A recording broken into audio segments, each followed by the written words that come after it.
할렐루야. 성삼위 하나님을 찬양합니다. 비록 영상 예배로 하나님 앞에 예배를 드리지만 주일 예배를 기억하시고 영상으로 예배를 드리시는 우리 하단교회 교우님들을 주님의 이름으로 환영하고 축복합니다. 이제 하나님의 이름을 부르며 예배의 자리로 나아가겠습니다. 우리의 도움은 천지를 지으신 여호와의 이름에 있도다. 아멘. 성삼위 하나님께서 인사하십니다. 하나님 우리 아버지와 주 예수 그리스도로부터 은혜와 평강이 있기를 원하노라. 아멘.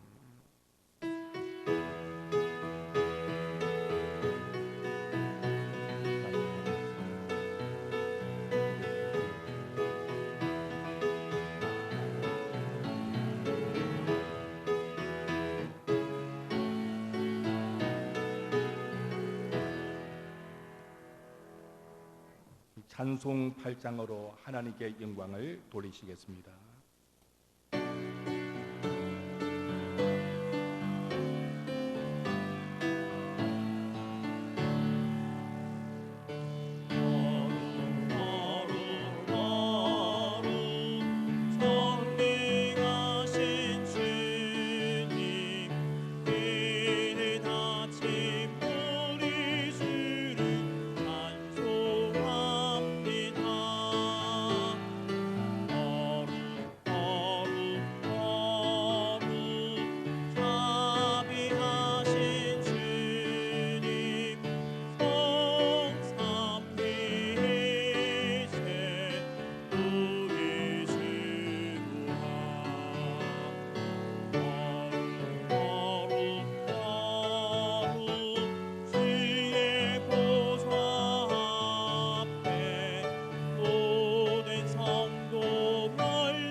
십계명을 선포하겠습니다.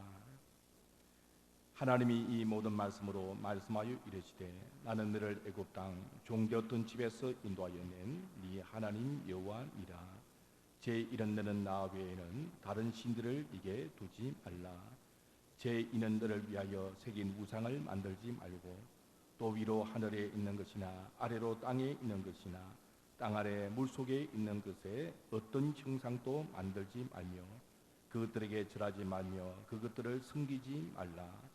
나 네 하나님 여호와는 질투하는 하나님인즉 나를 미워하는 자의 죄를 갚되 아버지로부터 아들에게로 3, 4대까지 이르게 하거니와 나를 사랑하고 내 계명을 지키는 자에게는 1000대까지 은혜를 베푸느니라. 제3은 너런데 하나님 여호와의 이름을 망령되게 부르지 말라. 여호와는 그의 이름을 망령되게 부르는 자를 죄 없다 하지 아니하리라. 제 사는 안식일을 기억하여 거룩하게 지키라. 여세 동안은 힘써 내 모든 일을 행할 것이나 일곱째 날은 내 하나님 여호와의 안식일인저 너나 내 아들이나 내 딸이나 내 남종이나 내 여종이나 내 가축이나 내 문 안에 머무는 객이라도 아무 일도 하지 말라. 이런 여세 동안에 나 여호와가 하늘과 땅과 바다와 그 가운데 모든 것을 만들고 일곱째 날에 쉬었음이라. 그러므로 나 여호와가 안식일을 복되게 하여 그날을 거룩하게 하였느니라. 제 오는 내 부모를 공경하라. 그리하면 내 하나님 여호와가 네게 준 땅에서 네 생명이 길리라. 제 6은 살인하지 말라. 제 7은 간음하지 말라. 제 8은 도둑질을 하지 말라. 제 9는 내 이웃에 대하여 거짓 증거하지 말라. 제 10은 내 이웃의 집을 탐내지 말라. 내 이웃의 아내나 그의 남종이나 그의 여종이나 그의 소나 그의 나귀나 물은 내 이웃의 소유를 탐내지 말라. 예수께서 이르시되 내 마음을 다하고 목숨을 다하고 뜻을 다하여 주 너의 하나님을 사랑하라 하셨으니 이것이 크고 첫째 되는 계명이요 둘째도 그와 같으니 내 이웃을 내 자신같이 사랑하라 하셨으니 이 두 계명이 온 율법과 선지자의 강령이니라. 아멘. 이 시간 지난 한 주간을 돌아보며 하나님의 계명과 주님의 가르침대로 행하는데 부족하거나 잘못한 점이 있으면 우리의 죄를 고백하시겠습니다. 하나님 앞에 감사합니다. 인생을 구원하신 하나님의 자녀를 사랑하셔서 감사합니다. 그날의 나와 하나님의 계명 앞에 나 자신의 모습을 비하고 지난 한 주간의 삶을 구하고 여전히 부족하여 그물이 마음을 생각과 마음을 입술의 말을 행하는 모든 일을 하나님께 온전히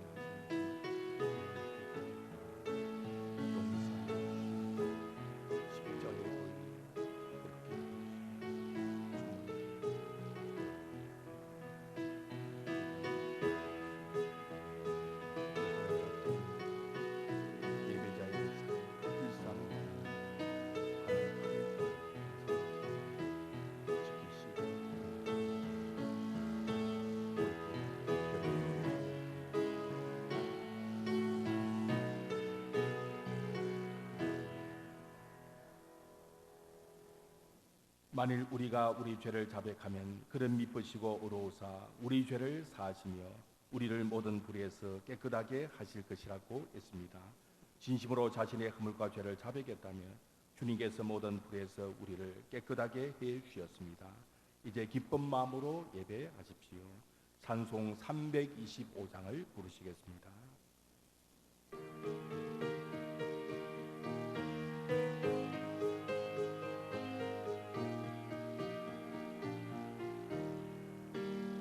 예수가 함께 계시니 시험이 오나 겁없네. 기쁨의 근원 되시는 예수를 위해 삽시다. 날마다 주를 섬기며 언제나 주를 기리고 그 사랑 안에 살면서 딴 길로 가지 맙시다. 이 세상 사는 동안에 주 이름 전하면서 무한한 복락 주시는 예수를 위해 삽시다.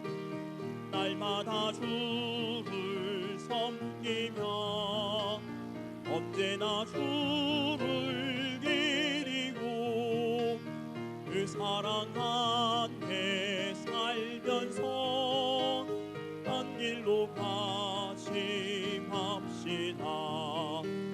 이 세상 친구 없어도 예수는 나의 친구니 또 희한 이름 예수를 위해 삽시다. 날마다 주를 섬기며 언제나 주를 기리고 그 사랑 안에 살면서 한 길로 같이 갑시다. 주께서 심판하실 때 사했다 칭찬하리니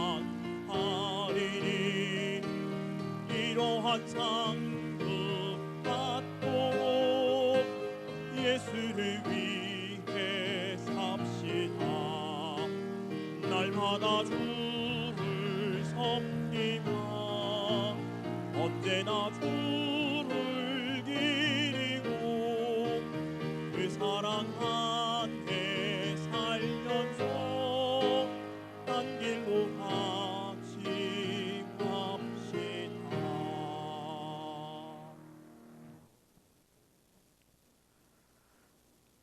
애굽 땅 종되었던 이스라엘 민족을 낮에는 구름 기둥, 밤에는 불 기둥으로 인도하신 살아계신 여호와 하나님, 그들이 불순종하여도 만나와 메추라기를 먹이신 하나님, 한국 교회를 코로나19로 연단시키시고 가난을 또한 맹쾌하여 주신 것 감사합니다.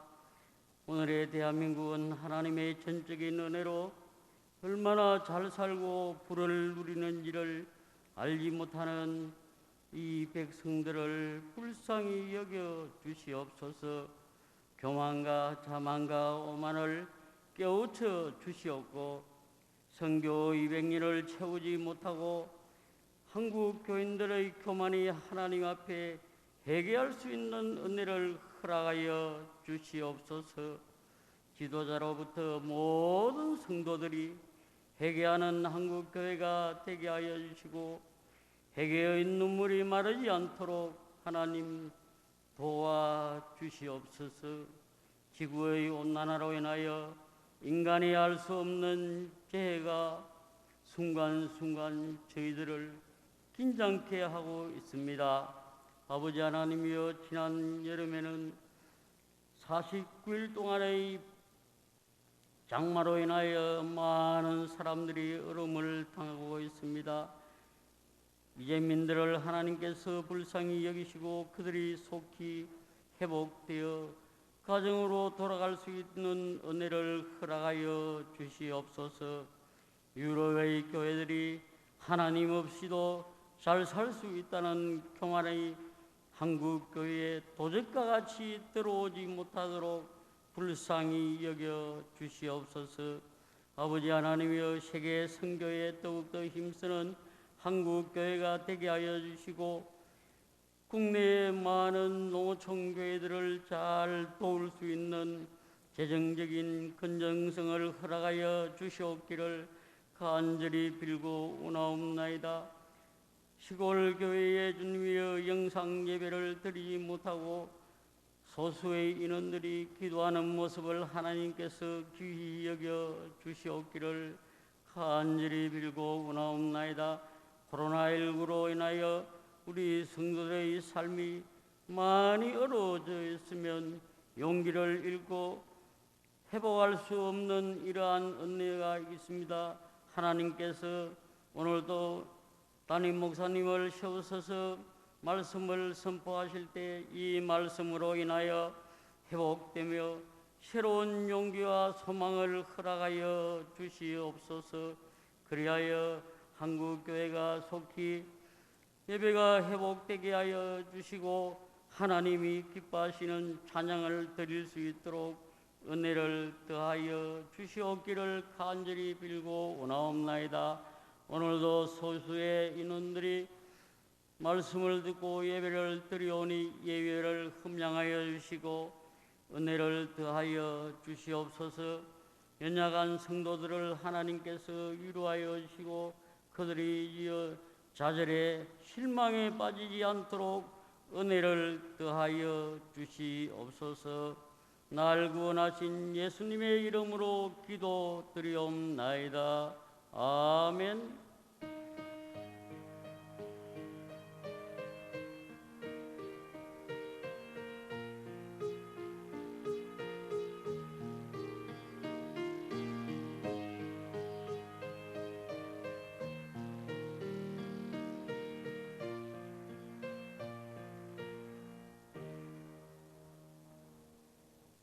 성경 봉독하겠습니다. 봉독한 말씀은 요한복음 4장 20절부터 24절까지 말씀, 신약 성경 148면 요한복음 4장 20절부터 24절까지 말씀을 봉독하겠습니다.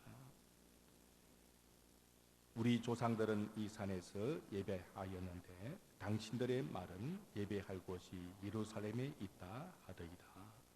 예수께서 이르시되 여자여 내 말을 믿어라.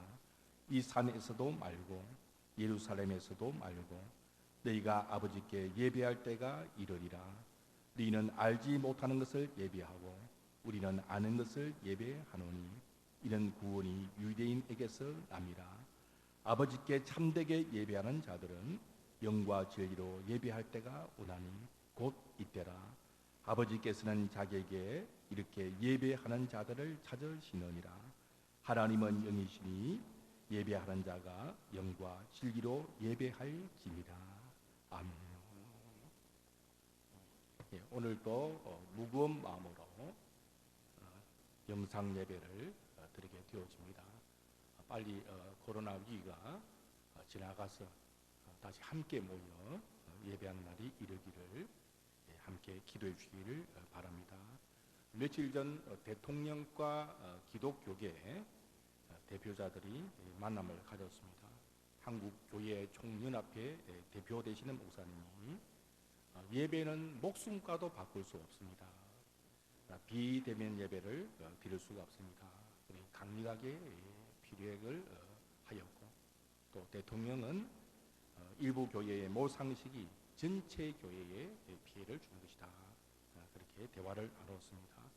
언론은 보도하기를 마치 기독교계가 대통령과 좀 맞서는 그런 모습으로 보도가 되어지는데 양쪽 입장이 각각 그렇게 전달이 되어진 것입니다.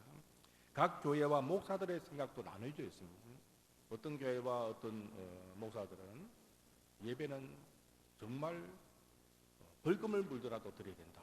그런 교회가 있는가 하면 또 어떤 교회는 지금은 코로나 위기 때니까 이웃 사랑하는 모습으로 예배를 조금 멈추고 영상 예배를 드릴 수도 있다.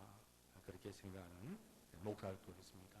이 교회가 이렇게 좀 나뉘어 있는데 이것도 참 안타까운 일이라 생각이 되어집니다.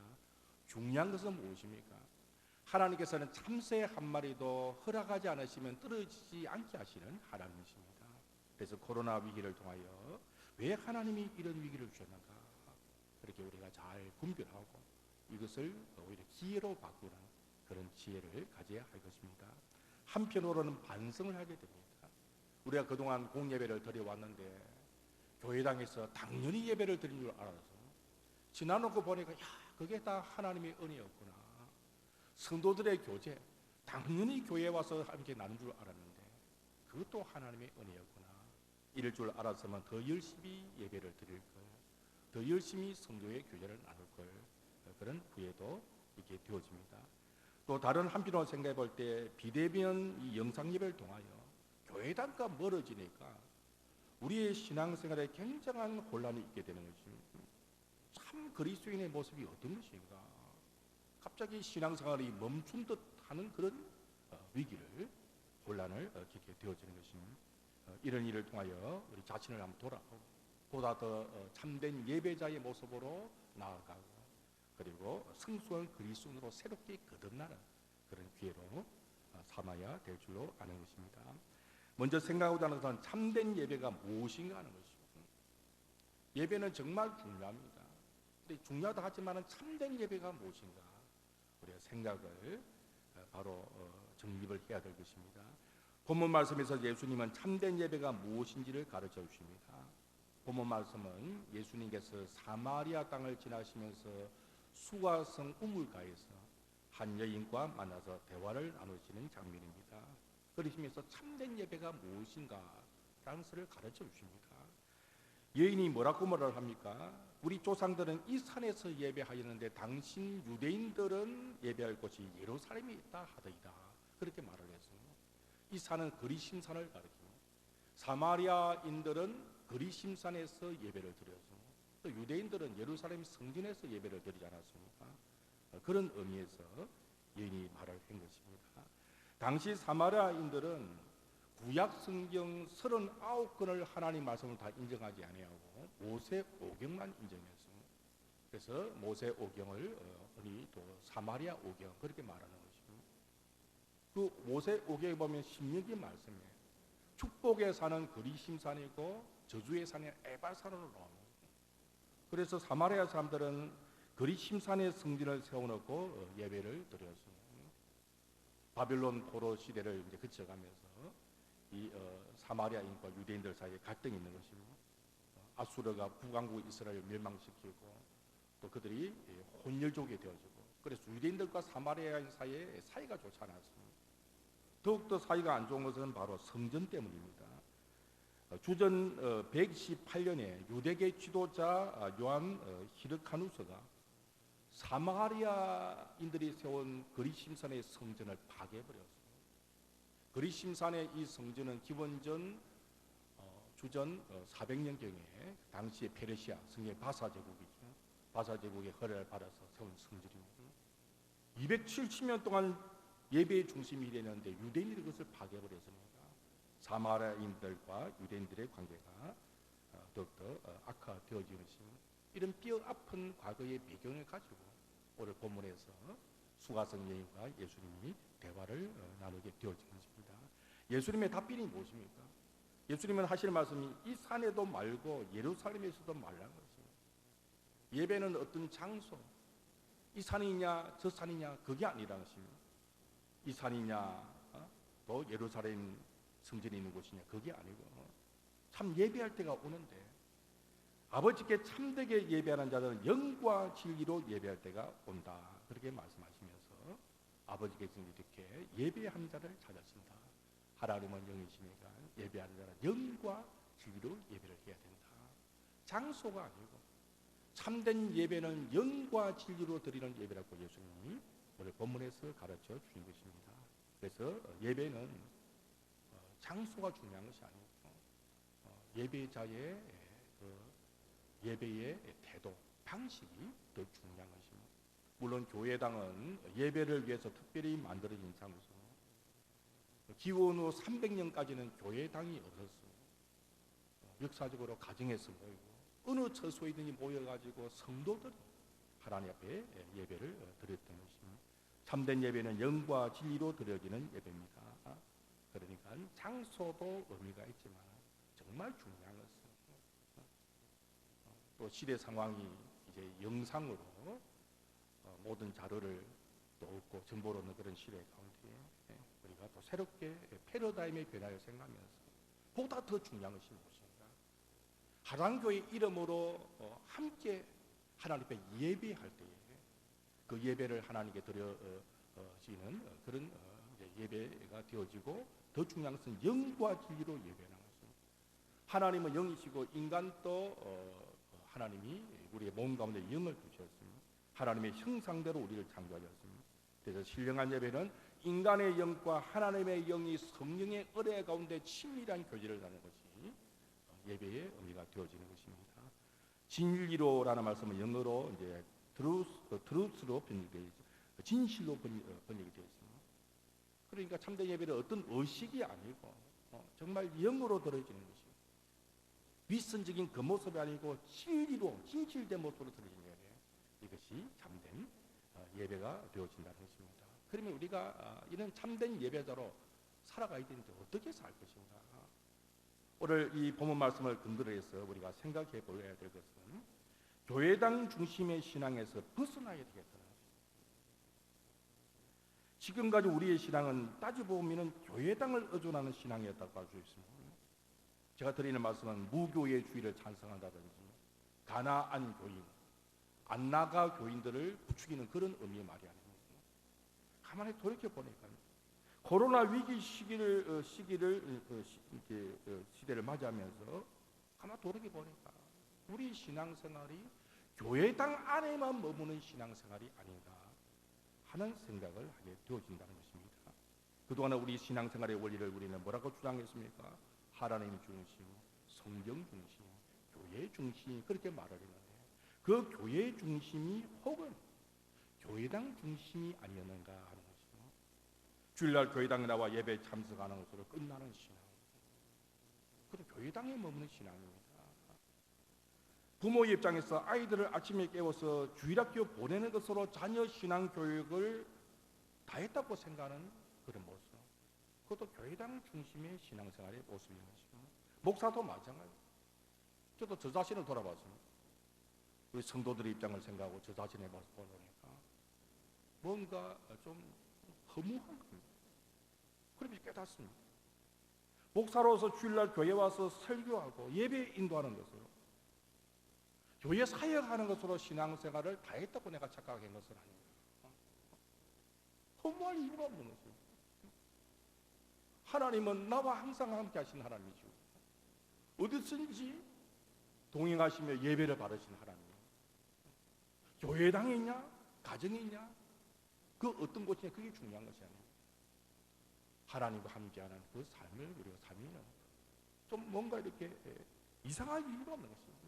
잠시 예배를 교회당에서 못 드린다더라도 우리는 기뻐할 수밖에 없고 감사할 수밖에 없는 것인데 뭔가 허전한 모습들, 이게 교회 중심, 교회 중심이 바른 교회 중심이 아니고 교회당 중심의 신앙생활이 아니었냐는 것입니다. 우리들 말하기를 교회가 낡아서 교회가 좀 수리할 곳에서 수리합니다. 교회당이죠. 하단교회 어디 있습니까? 하단 오일시장 쪽으로 쭉 가다 보면 그 옆에 하단 교회가 있어요. 그거는 교회당인 거죠. 교회 봉사, 교회당에 와서 맡은 바 책임을 다하는 것으로 끝난다면 그런 교회 중심의 봉사인 거죠. 교회 중심이라는 것은 교회당 중심이 아니고 교회 중심이라는 것은 교회 본질을 의미하는 것입니다. 교회는 건물이 아니고 사람이라는 것을 우리가 잘 알지 않습니까? 그러니까 교회 중심이라는 것은 모여도 우리가 교회고 흩어지도 교회고, 교회 중심이라는 것은 우리 성도들 한 사람 한 사람이 교회가 되어져서 세상 가운데 살아갈 때 교회로 사는 것, 그 교회 중심의 신앙인 것입니다. 교회당만 벗어나면은 우리가 하나님과 함께하지 못하는 신앙생활이라면 우리 자신들을 돌아봐야 되는 것입니다. 예배는 목숨과도 바꿀 수 없습니다. 틀린 말 아닙니다.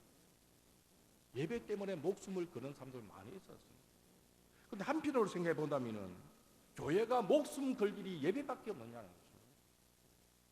예수님은 우리를 향한 사랑 때문에 십자가에서 목숨을 버리셨습니다. 바울은 복음을 위해서 목숨을 걸었습니다. 그러니까 우리가 예배만 목숨을 건다? 아니죠. 그런 의미는 아닐 것입니다. 그러면 우리가 예배만큼 형제를 사랑하고 이웃을 사랑하고 복음을 전하는 일에 얼마나 목숨을 걸었냐는 것입니다. 그렇지 않다면 우리의 신앙이 교회당 중심에 머무는 신앙이 될 수밖에 없지 아니한가 하는 것입니다. 최근에 다시 주목받게 되는 책이 한 권이 있는데, 합동신학대학원 조직 교수로 계시다가 퇴임하신, 조직 신학 교수로 근무하시다가 퇴임하신 송민규 교수님이 펴내신 책입니다. 그 제목이 뭐냐면은 예배당 중심의 기독교를 탈피하라 하는 것입니다. 예배당 중심의 기독교를 탈피하라. 이 책이 나왔을 때는 2001년도니까 지금부터 19년 전입니다. 별로 큰 마음의 와닿음이 사실은 없었던 것 같습니다. 이 책을 제가 다시 보니까 제2부에 우리의 모든 생활은 연장된 예배입니다. 이 코로나 시대를 당하면서 이 책을 다시 보니까요, 야, 하나님께서 우리 신앙의 변화를 요구하시는 것이 아닌가 하는 생각을 하게 되어지는 것입니다. 모든 일을 죽게 하듯 하라 해서 골로새서 3장 23절이죠. 무슨 일을 하든지 마음을 다하여 죽게 하듯 하고 사람에게 하듯 하지 말라. 예배만 목숨을 거는 게 아니고요. 무슨 일을 하든지 죽기 하듯 해야 되는 거죠. 우리 일상 가운데 모든 일을 하면서 죽기 하듯. 그래서 그리스도인들은 공예배만 그런 것이 아니라 삶의 예배, 생활 예배를 드려야 된다 하는 것이 이 송윤 교수님의 책의 내용들입니다. 기회가 되시면 꼭 사서 한번 읽어보시면 아주 그 수준이 높은 책입니다. 상당히 그냥 편하게 읽을 수 있는 책은 아닌 것 같은데 그래도 어렵지 않습니다. 어렵지 않아요. 상당히 수준이 있는 책을 제가 보니까 상당히 수준이 있는 참 우리 젊은이들에게 우리 성도들에게 권할 그런 책으로 생각되는데 한번 읽어보시면 좋겠습니다. 우리는 교회당 중심의 신앙생활에서 벗어나 있는 것입니다. 어떻게 바뀌어야 됩니까? 일상 속에서 삶의 예배자가 되어야 되겠다는 것입니다. 공예배 못지않게 중요한 것은 공예배 못지않게 우리가 목숨을 걸을 때 또 하나 있는데 순종의 삶입니다. 왜 그렇습니까? 성경에 보니까 하나님이 싫어하시는 예배가 있는데 그것은 순종의 삶이 없는 예배입니다. 대표적인 예가 사울 왕의 불순종이죠. 사무엘상 15장 22절 23절 이렇게 기록되어 있습니다. 사무엘이 이르되 여호와께서 번제와 다른 제사를 그의 목소리를 청종하는 것을 좋아하신 같이 좋아하시겠나이까?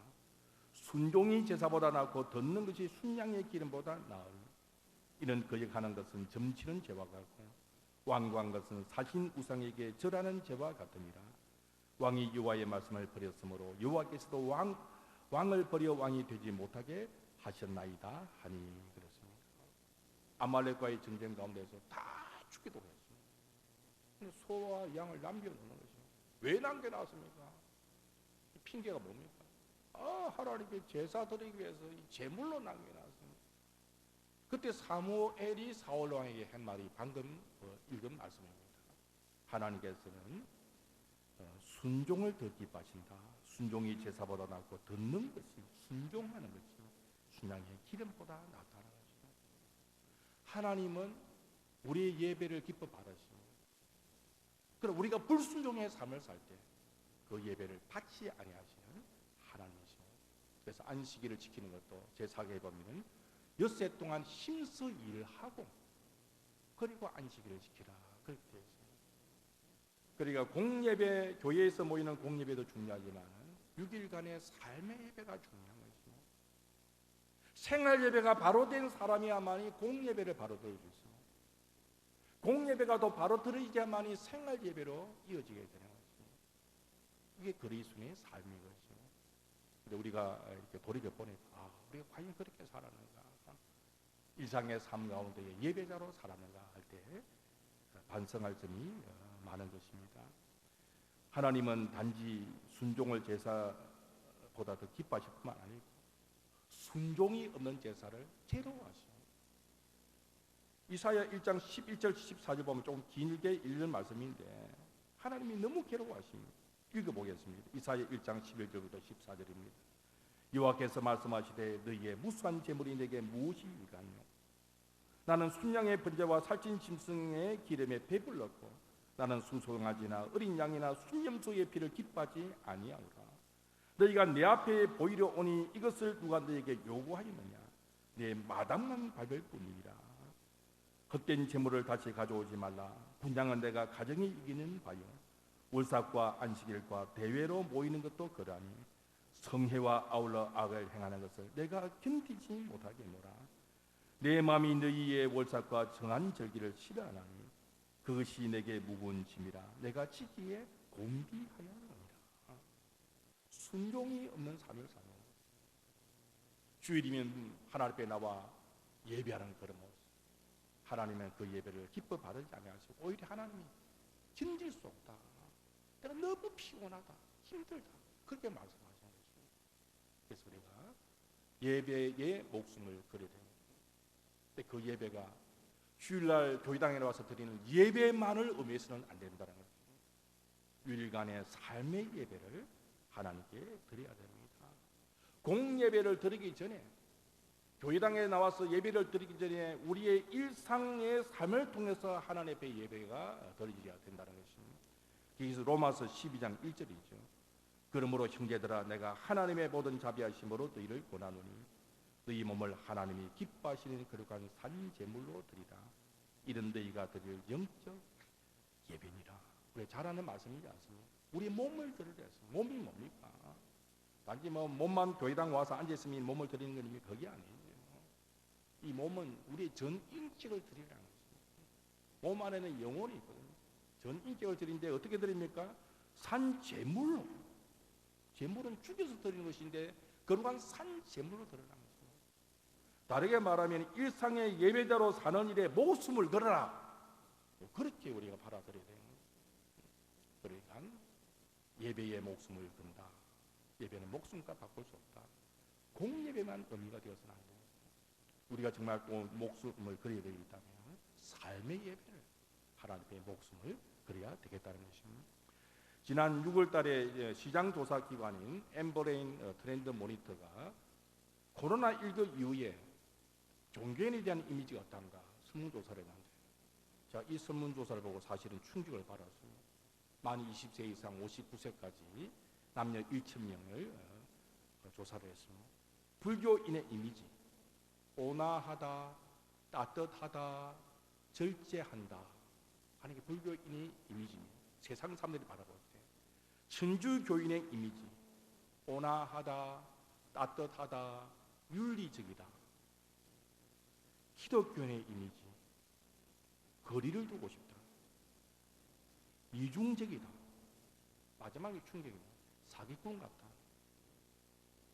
세상 사람들이 설문에 답한 내용 이게 우리 기독교인의 이미지라는 거예요. 목사의 이미지, 우리 기독교인들의 이미지라는 것입니다. 교회는 모이는 교회만이 아닙니다. 교회는 예배드리고 흩어지는 교회입니다. 모여도 교회고 흩어져도 교회입니다. 모여서 우리는 공예배를 하나님께 드리고 흩어져서 세상의 빛과 소음이 되어졌어. 삶의 예배를 통하여 세상 사람들에게 하나님을 보여주는 예배자의 삶을 살아야 되는데 과연 우리 한국 교회가 놓친 것이 무엇인가 하는 것입니다. 그래서 코로나 이 위기를 겪으면서 새롭게 바뀌어야겠다. 특히 우리는 마지막 환란의 시대를 대비해야 됩니다. 코로나 위기 정도가 아니고요. 정말 교회가 모일 수 없을 때가 올 수도 있습니다. 역사적으로 교회가 마음대로 예배를 다 드릴 수 없을 때가 있었습니다. 초대 예루살렘 교회도 마찬가지입니다. 하나님이 딴 것까지 복음을 전해라 그렇게 하셨는데 모였어요. 모여가 예배하고 성도의 계절을 나누고 사도들의 가르침을 받고 칭송도 듣고 흩어지지 않는 것입니다. 그래서 하나님께서 환란을 주셨어요. 핍박을 당하니까 흩어졌어요. 그러다 보니까 이제 복음을 전하게 되어지고 흩어져서 예수 그리스도의 증인의 삶을 살게 되어지는 것입니다. 그래서 베드로전서 1장 1절에 보니까 교회를 이렇게 표현합니다. 베드로가 이 베드로전서를 써서 보내면서 이렇게 표현하기를 예수 그리스도의 사도 베드로는 본도, 갈라디아, 갑바도기아, 아시아와 비두니아에 흩어진 나그네, 흩어진 나그네가 교회입니다. 하나님이 함께 모여 예배하는 초대 예루살렘 교회를 흩어져서 복음을 전하도록 그렇게 하셨습니다. 그래서 우리가 역사적으로 볼 때 항상 교회는 편하게 모일 수 있는 교회가 아니었습니다. 구약 시대도 마찬가지입니다. 바벨론에 의해서 예루살렘이 정복되어지고 예루살렘 성전이 파괴되고 나서 포로로 끌려가가지고는 예배 생활을 할 수가 없었습니다. 다니엘이 왜 하루 3번 기도하면서 예루살렘을 바라보고 찬물을 빌고 기도했습니까? 그렇게 예배할 수밖에 없었던 것입니다. 그들은 예루살렘 성전에서 예배해야 되는데 거기에 모여야 되는데 모일 수가 없었어요. 그래서 찬물을 열어놓고 하루 3번씩 예루살렘을 바라보면서 그렇게 예배를 드렸던 것입니다. 북한교회도 모일 수가 없습니다. 중국에서도 이제 교회당이 파괴되는 모습 우리가 많이 보지 않았습니다. 근데 들리는 이야기에 하면 오히려 가정교회는 더 많아졌다고 그럽니다. 모일 수 없을 때에서 숨어서 예배 드려야 할 때도 있는 것입니다. 중요한 것은 우리의 신앙이 교회당 안에만 머무는 것이 아니라 마지막 때에 어떤 위기가 닥통할지라도 우리의 신앙을 지켜낼 수 있는 신앙을 무장하는 게 더 중요하지 않겠느냐 하는 것입니다. 하나님께서는 코로나 위기를 통해서 우리에게 주시는 교훈이 있을 것인데 그것이 무엇이냐는 것이죠.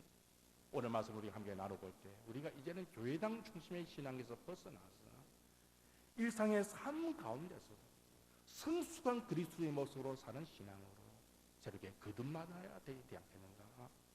교회당에 모여서 예배를 드리든지 비대면 예배가 행정명령을 떨어져서 흩어져 영상으로 예배를 드리는 관계없이 영과 진리로 함께 예배할 수 있는 예배자의 그런 모습으로 우리가 신앙을 구장해야 되지 않겠느냐 하는 것입니다.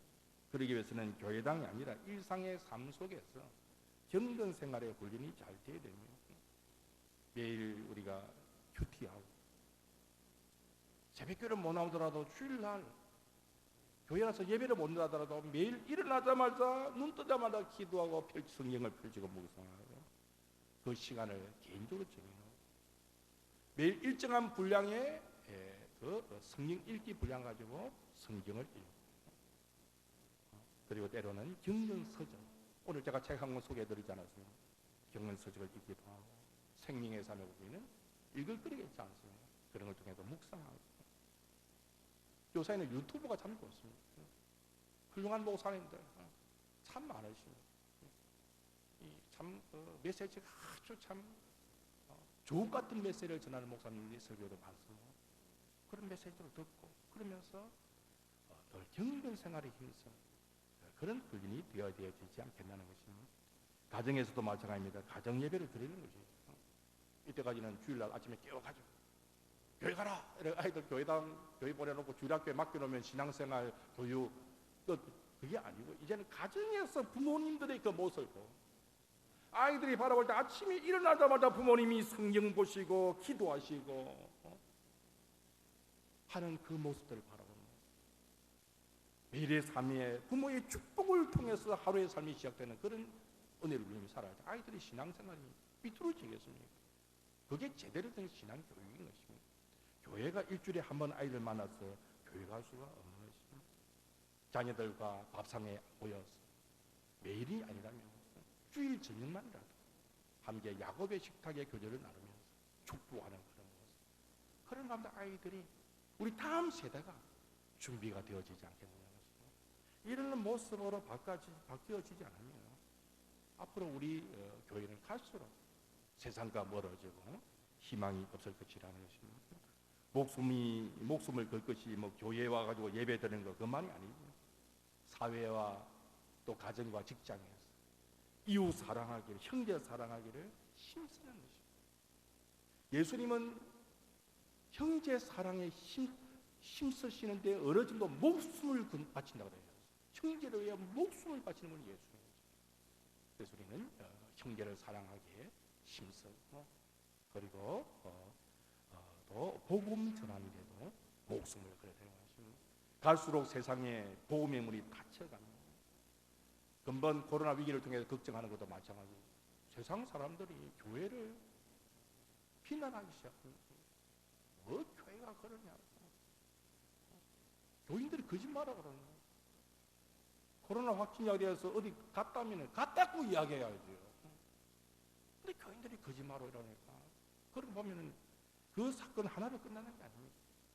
세상 사람들의 이미지는 기독교인 거짓말장이구나 그렇게 생각하게 되거든요. 갈수록 복음의 물이 닫히는 우리가 마음을 다하여 정말 목숨을 걸다시피 바울처럼 복음을 전한다면 아직도 구원받을 사람들이 너무나 많이 남아있지 않겠습니까? 그렇게 우리가 새롭게 변화가 되어져야 할 것입니다. 코로나19 이후는 코로나 이전으로 돌아갈 수 없다. 전문가들이 그렇게 말하지 않습니까? 패러다임의 변화가 있어야 됩니다. 이제는 온 오프라인이 함께 갈 수밖에 없습니다. 제자훈련도 모여서 하는 제자훈련도 하겠지만은 영상으로 하는 제자훈련의 프로그램을 준비하면서 영상으로도 제자훈련이 되어지도록 교회가 방법을 찾아야 됩니다. 우리 교회가 또 영상 시스템, 음향 시스템을 새롭게 갖추려고 준비를 하고 있는데 늦은 감이 있습니다. 제가 볼 때 영상도 다 보면은요 정말 이 유튜브 영상을 잘 만드는 교회가 있고요. 우리 교회는 여러 가지로 참 부족한 점이 있습니다. 어쨌든 우리가 앞서 내다보면서 이 온라인 신앙교회에도 힘써야 됩니다. 20년 전입니다. 죄송하지만 제가 부산 외대 재직할 때 이미 그때입니다. 대학 캠퍼스 건물이 의미가 없을 것이다 하는 어느 세미나에 제가 참석해가지고 그 이야기를 들었어요. 대학 캠퍼스의 건물이 의미가 없다는 거죠. 온라인으로 다 할 수 있어요. 근데 그 시대가 얼마 안 지나서 코로나를 겪으면서 바로 이 시대에 그게 현실화되어 버린 것입니다. 송인교 교수님의 이 책도 19년 전에는 마음에 안 닿던데 이 시대가 되어지니까 마음에 이 책이 더 강하게 와닿는 것입니다. 교회도 변화에 입속하지 않으면 안 되는 것입니다. 어떤 교수님이 그렇게 얼마 전에 세미나를 하셨습니다. 바울이라면 이 시대에 어떻게 살까? 바울이라면 이 시대에 어떻게 살 것인가? 우리가 함께 고민하며 온 오프라인이 다 될 수 있도록 어떤 방법을 모색을 해야 되는 것입니다.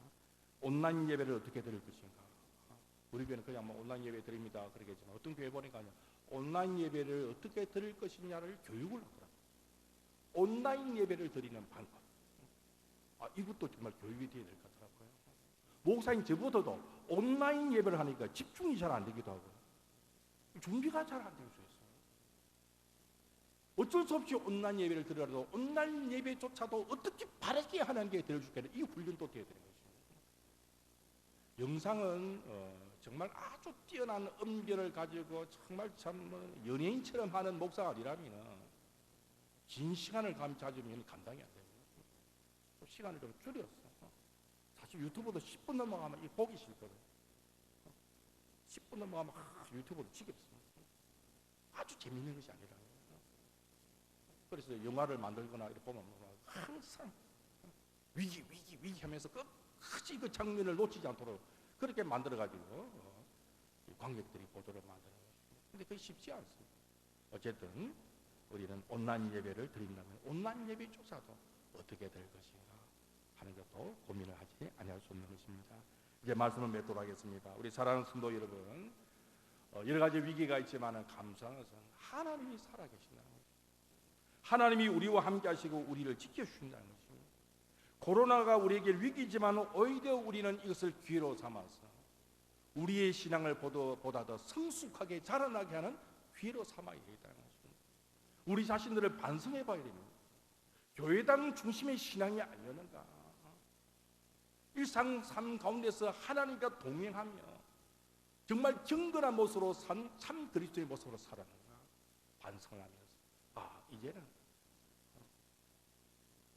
일상의 삶 속에서도 정말 하나님과 동행하는 참 예배자의 모습이 되겠다.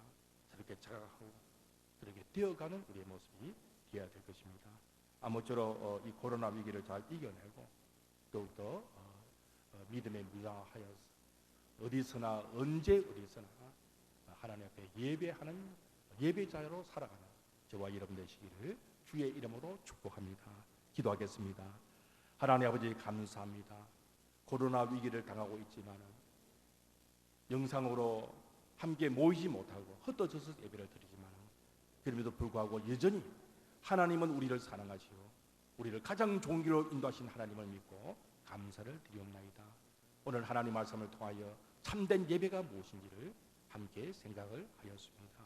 행여나 우리의 신앙이 교회당 중심의 신앙생활의 모습은 아니었는지 우리 자신을 돌아보면서 교회당 중심의 신앙에서 벗어나서 이제는 일상의 삶 속에서 언제 어디서 무엇을 하든지 죽게 하듯 하면서 예배자의 모습으로 살아가는 저희들이 되기를 원합니다. 코로나 위기를 겪으면서 교회가 더욱더 새로워지게 하시고 우리의 신앙이 더욱더 자라나는 은혜가 있게 하여 주시옵소서. 특별히 다음 세대를 염려합니다. 코로나 위기 가운데 우리 다음 세대를 지켜주셔서 믿음을 잃지 않게 하시고 오히려 위기를 극복하며 믿음이 자라나는 다음 세대가 되게 하여 주시옵소서.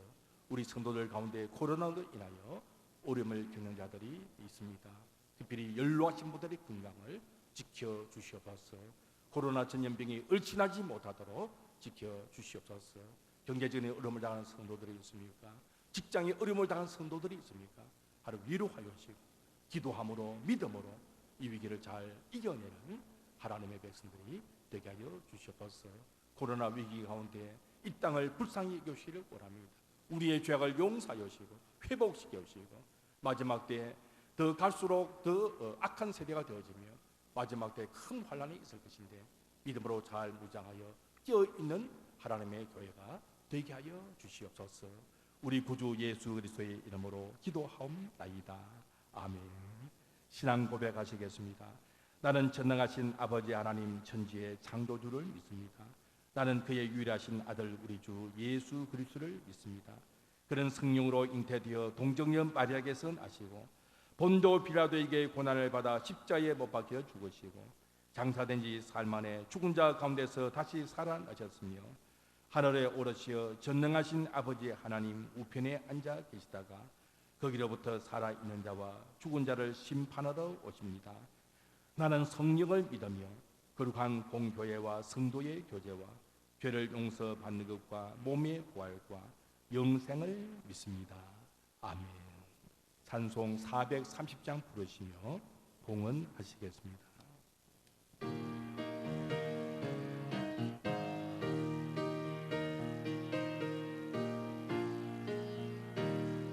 주와 같이 귀한 것 즐거운 일 아닌가.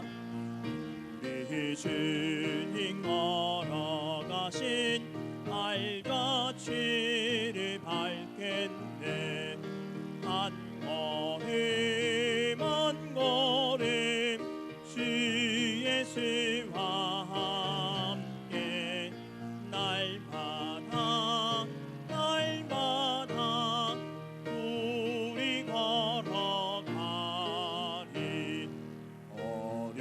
어린아이 같은 우리 미련하고 약하나 주의 손에 이끌리어 생명길로 가겠네. 한 걸음 한 걸음 주 예수와 함께 날마다 날마다 우리 걸어가리. 꽃이 피는 들판이나 험한 골짜기라도 주가 인도하는 대로 주와 같이 가겠네. 한 걸음 한 걸음 주 예수와 함께 날마다 날마다 우리 걸어가리.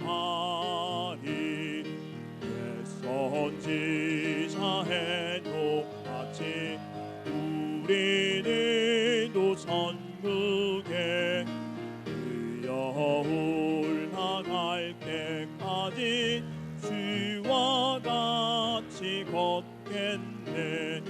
한 걸음 한 걸음 주 예수와 함께 날마다 날마다 우리 걸어가리.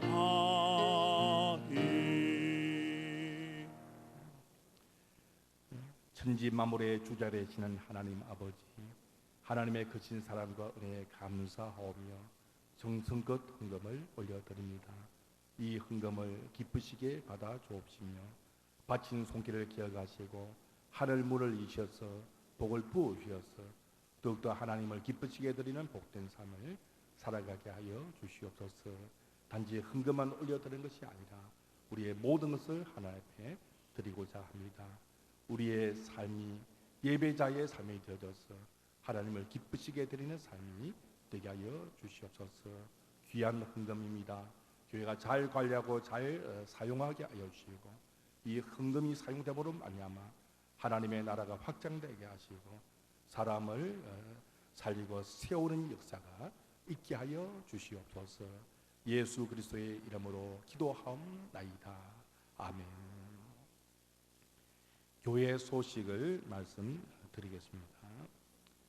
정부의 비대면 예배 행정명령이 해제될 때까지는 영상으로 예배를 드리게 되겠습니다. 주일 오전 예배는 그동안에 해온 대로 11시 반에 유튜브 영상 예배를 드리게 되겠습니다. 중고등부와 청년회도 마찬가지입니다. 유치부와 초등부는 각각 또 영상 예배로 예배를 드리겠습니다. 수요 기도회는 오후 7시 30분에 영상으로 기도에 참여를 하실 수 있도록 문자를 보내고 있습니다. 새벽 기도는 개인적으로 당분간 가정에서 가지시길 바랍니다. 예배 헌금은 영상 예배 중에 헌금을 드리시고 온라인 계좌로 송금하시든지 아니면 공예배가 재개될 때 하나님께 모아서 올려드리시길 바랍니다. 온라인으로 보내질 때는 수요일까지 입금을 하셔야만이 주보의 기록이 될 수가 있겠습니다.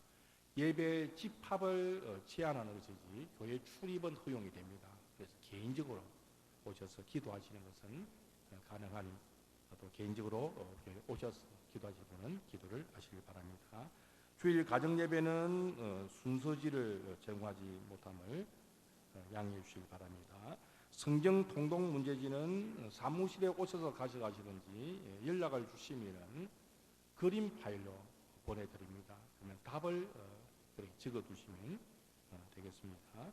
생명의 삶 구호로 사무실에 있으니까 구입하셔서 개인 경건 생활을 하실 수 있도록 해주시기 바랍니다. 코로나 예방 규칙 꼭 지키셔서 정부의 방침 이런 거 따르지 마시고 정부의 방침이 이미 나 있지만은 정부가 풀어주느냐 또 더 강화시키는 이게 중요한 게 아니고 각자의 역할이 중요합니다. 개인적으로 거리두기 하시고 마스크 쓰시고 손 씻기 잘하시기 바랍니다. 교회의 무인 발열 체크기, 안면 인식 열화상 카메라가 설치되었습니다. 어떤 교우님께서 무명으로 헌물을 해주셨습니다. 공예배 오시거나 또 교회 오실 때 거기에 열 체크하시고 출입 명부에 반드시 기록하시고 그렇게 해주시기 바랍니다. 지난 주일 김영진 정립사님 장례식이 있었고요. 또 황영군 집사님께서 보험병원에 입원 중이십니다. 위에서 기도를 해주시기 바랍니다. 이제 찬송가 635장을 부르시겠습니다. 하늘에 계신 아버지 이름 거룩하사 주님 나라 임하시고 뜻이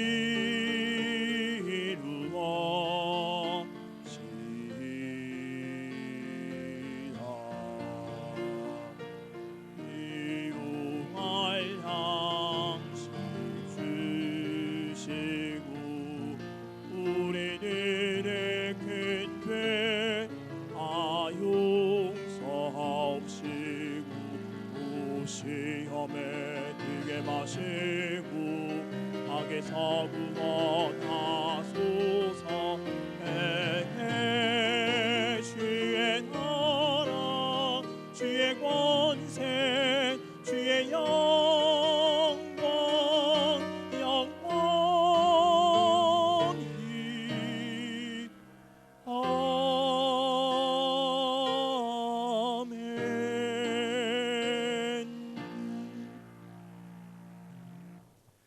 요한은 여러분에게 복을 주고 여러분을 지키시길 원하며 요한은 그의 얼굴을 여러분에게 비추사 은혜 베푸시기를 원하며 요한은 그 얼굴을 여러분에게로 향하여 더사 평강 주시기를 원하노라. 아멘.